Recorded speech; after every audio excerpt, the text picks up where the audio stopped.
Dear students, welcome to the lesson Gravitation. In the previous class, we have discussed about universal law of gravitation. Am I right? Well, you have learned the formula of universal law of gravitation and its value. Am I correct? Yes. Today we are going to see a term that is free fall. What is the importance of universal law of gravitation? You have known it. Due to that, planets are revolving around the sun and moon is revolving around the earth, and the force of attraction between us and the earth, and also tides caused due to moon. These all are because of universal law of gravitation. Okay, dear ones, now we can see what is free fall.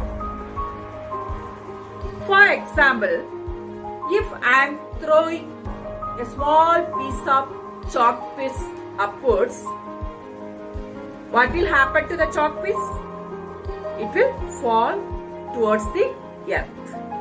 The reason you know, because the gravitational force of the earth. So here, the objects are falling freely. Okay, we can see while falling the object, is there any change in its direction and velocity? Maybe due to magnitude of gravitational force, there will be change in its velocity, but there is no change in its direction. Okay. For example, here also, I have taken a small bangle and a piece of plastic. If I am dropping both at the same times, the bangle reaches the ground first, then the paper. Why? What is the reason? Because due to the resistance of the air, paper is coming little late than the bangle or whatever any heavy objects. But if we drop these both objects inside a room without air, both will reach the ground at the same time. So here, irrespective of mass, the objects are falling towards the ground.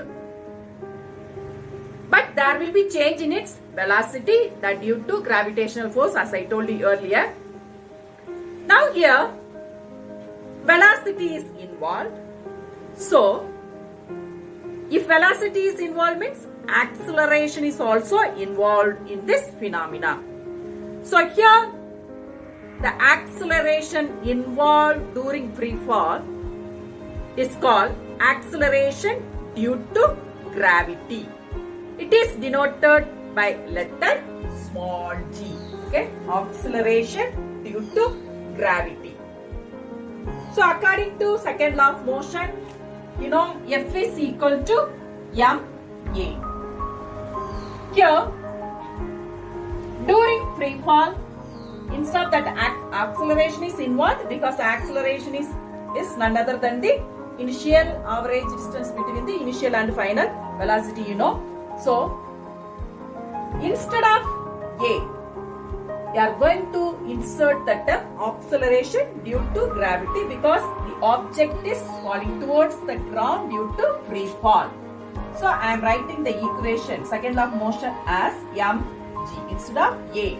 A is none other than acceleration, but here the acceleration is taking place due to gravitational force. That's why. Okay, dear ones, already you have studied F is equal to G m by D. Okay, so you can compare these two equations, equation 1 and 2. Then I can write mg is equal to G m small m by d. Okay, m can be cancelled. So G is equal to capital G and capital M D. Okay, what is G? You know, that is gravitational constant. It is a constant value. Already you have seen in the previous class. And M is the mass of the earth and D is the distance between the earth and the object. Okay, here at the poles, acceleration due to gravity will be more, but at the equator the G value will be less. Why? What is the reason? You know very well, our earth is not a perfect circle, is it? There is a little tilted. It is not like a perfect square. So the distance here is more as compared to the poles. So at the poles, the value of acceleration due to gravity will be more, but at the equator it will be less. That is the one thing. Okay, now if we are substituting the value of G, let us see what is the value of small g now. Already the value of G, you know, small g is equal to capital G value 6.7 into 10 power 11 and mass of the earth is 6 into 10 power 24 kilogram and the distance between the object and the earth, the radius is 6.4 into 10 power 6 meter square. Okay. So if you are calculating this value, the answer what we are getting is 9.8 meter per second square. Because the unit of acceleration due to gravity is same as with the acceleration A. So approximately we can write it as 10 meter per second square. Okay, this is the constant value of small g, that is acceleration due to gravity on the earth. But it will be different for different planets and different heavenly bodies.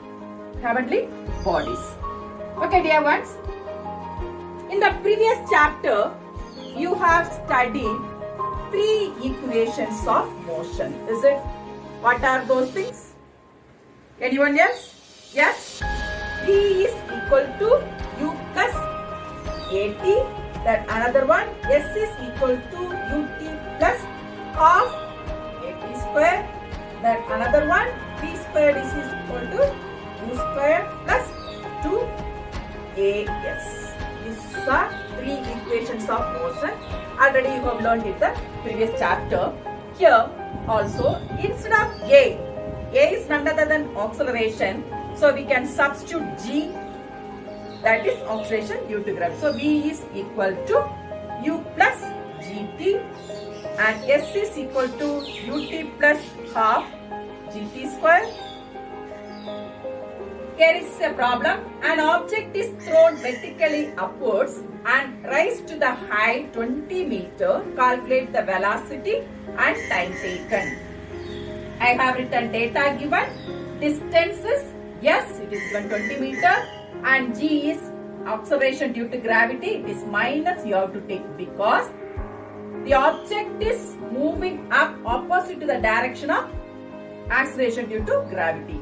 So which formula we can choose since S is given and final velocity is 0. So you can choose V squared is equal to U squared plus 2AS.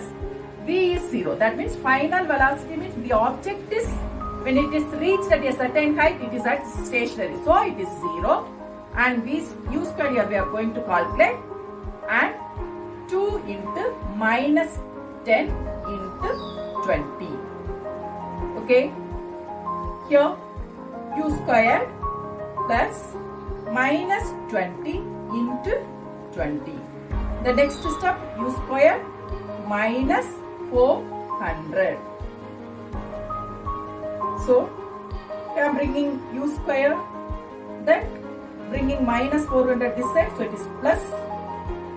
So u square is equal to 400. U is equal to root of 400.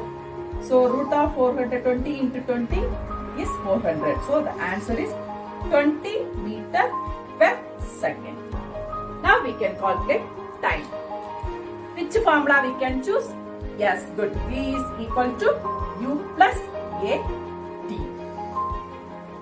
Now V is 0, U is 20, and here also we are going to substitute G value minus, and time T is, we do not know.